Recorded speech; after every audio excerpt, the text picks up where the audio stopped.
Welcome to the Anthro Art Podcast, a space of anthropological insight connected to real-life situations. Here we explore topics of social inequality and inclusion, sustainability, and the social self. We aim to bring a more nuanced understanding of our world and its challenges, but also inspiration and ideas on how to solve them together. We hope you enjoy it.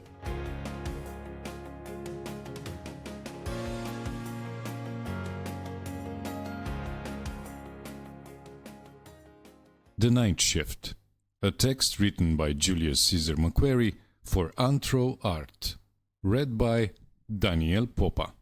The nadir point stands for the lowest level of activity of the human body during the 24-hour biological cycle. It varies from one individual to another, but one could reach this point somewhere between 2 and 6 a.m. During that time, I often felt like I was losing my balance and my whole body was going numb. There were strange sensations, physical and mental, as if the ground was running away from under my feet, as I could hear my body screaming.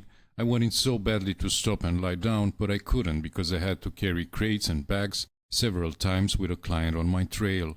I heard about the nadir point and experienced it for the first time in my life during night shifts and night ethnography. Most ethnographic research projects are conducted during the day, but such an approach is less suitable for understanding societies that operate 24/7. For some time, but especially while researching night manual labor, a precarious form of labor that ensures the continuity of contemporary capitalism, I began experimenting with different methods of conducting ethnographic research during the night.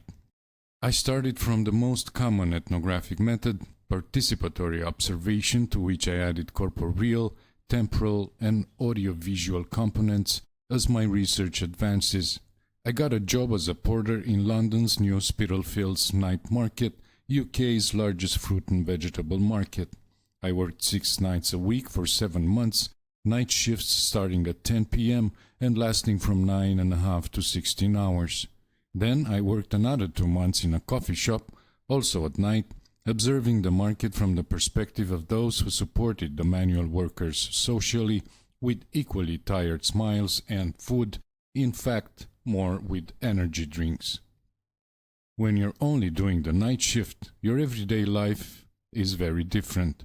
You live according to the rhythms opposite to those of a society that works during the day and sleeps at night. While I worked the night shift, the nocturnal rhythm required me to be alert and active at night and sleep during the day. The nocturnal sleep of 7-8 hours was replaced by 4-5 hours of daytime sleep. I got up in the evening, not in the morning, and worked at night. My meal times were reversed and my appetite decreased. I started having my first meal around midnight.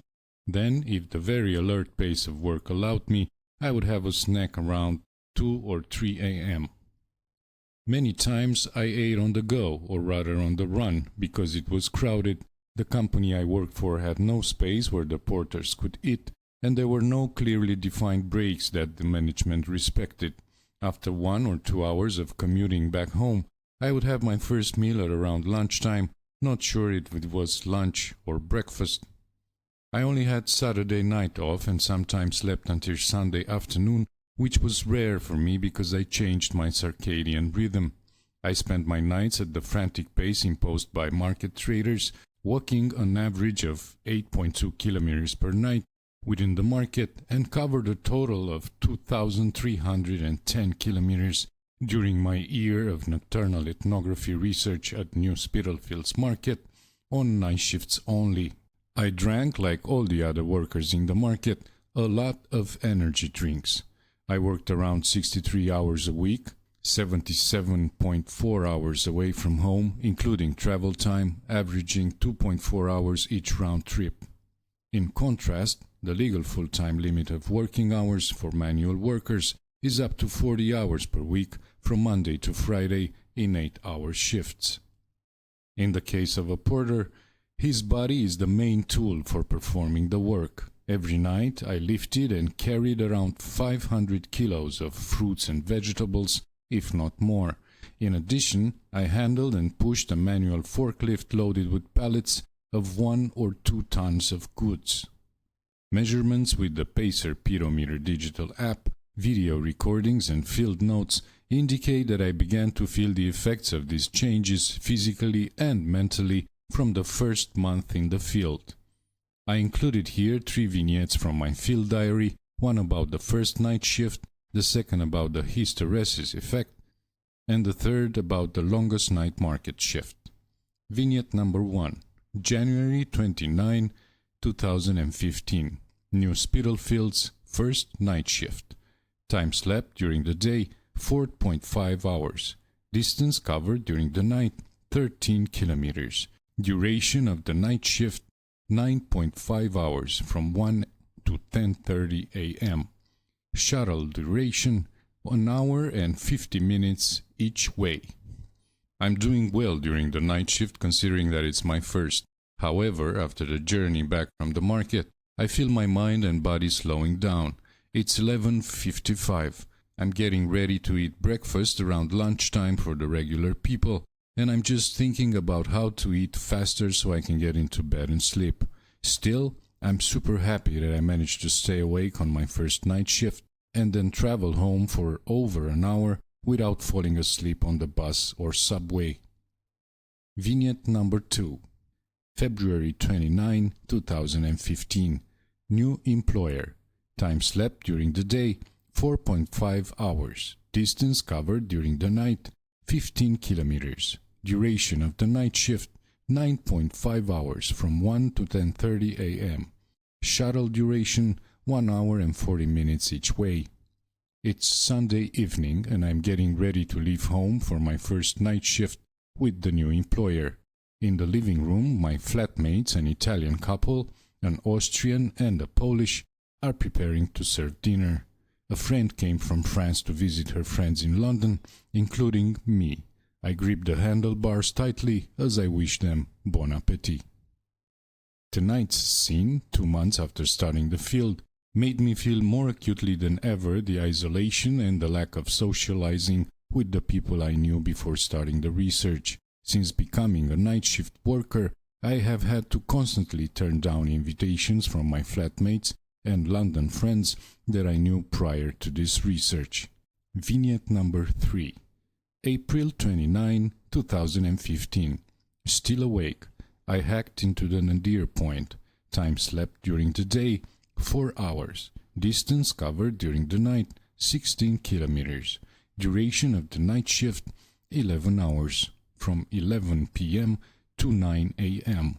Shuttle duration, 2-hour round trip. Most sales take place between midnight and 3 a.m. Afterwards, the pallets are moved from the central aisle to the company's stand, covering it almost entirely. Porters are already tired. This is the nadir time, when people are at the lowest energy level in their 24-hour circadian cycle. However, in the market, 3 a.m. has its own rhythm, with supervisors and managers forcing the manual laborers to continue working. The remaining orders are processed and the goods prepared and sent to the customers. The nadir point is completely ignored. Any last bit of energy left in the workers' bodies must be squeezed out as far as the employees are concerned. I felt off my feet a few times because my knees gave way and my legs buckled against my will. My eyes closed as I sat and read out loud the customer's order, who then asked me if I was okay. But after a few months of working the night shift, it was easier to bear, and I had learned a few tricks from my colleagues on how to get through the nadir. But that unmistakably nadir lethargy occurred every morning between 4 and 6 a.m. in my case. I often experienced loss of balance during that time, and I was recovering only at the crack of dawn. When I started working the night shift in the market, I weighed 83.2 kilos. After a month, I reached 79.4 kilos. My body only partially adapted. It was like a psychological shock to my system.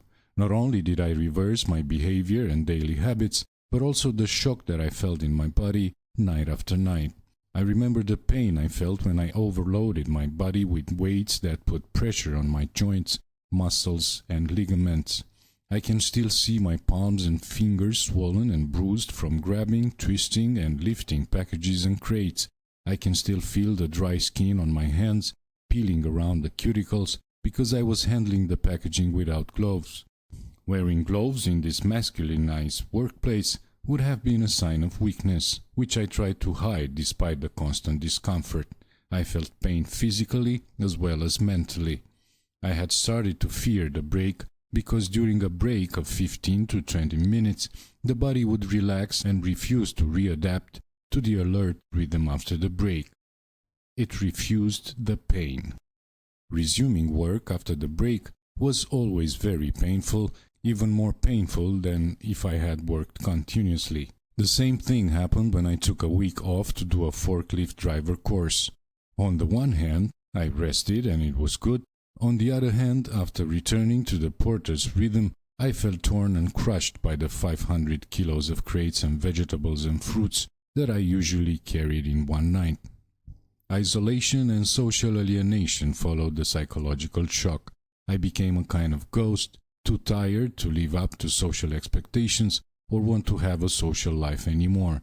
And I also disappeared from the social horizon of many because I lived on a different rhythm than theirs. I experienced what Bourdieu calls the hysteresis effect, a maladapted habituation to events or experiences felt by night shift workers in call centers in India who work for customers in the US whom they never physically meet. I felt the absence of loved ones and acquaintances whom I could not see throughout that year, even though we lived in the same time zone with the same magnitude. One of my new work colleagues, a porter in new Spitalfields like me, said to me, "People are not made to work at night. They are made to work during the day." I fully experienced this strange sense of isolation from the people I knew before I began my nocturnal ethnography. When they ate their dinner, I prepared my lunch. When they went out, I went to work. On Sundays, when they barbecued in the garden, I would sleep to recover from a week of work and prepare myself physically and mentally for the next. If I went to dinner, I had to try not to fall asleep in the middle of a conversation.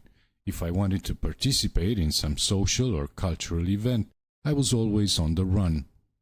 I heard and saw nothing of what happened in London during that year I did ethnographic research at night, and I noticed week after week how on Sunday evenings my colleagues, especially those who had families, returned to work already tired. They were spending their only day off Sunday with their family, but the price they paid was very high. They felt it physically every week in their exhausted bodies.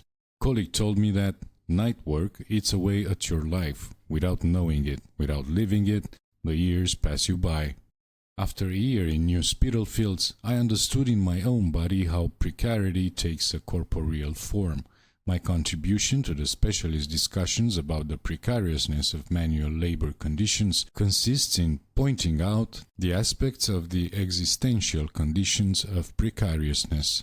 In this piece, I therefore try to articulate in writing the bodily experiences of pain and exhaustion, along with the isolation and social alienation from both society and their own families that these night workers feel night after night.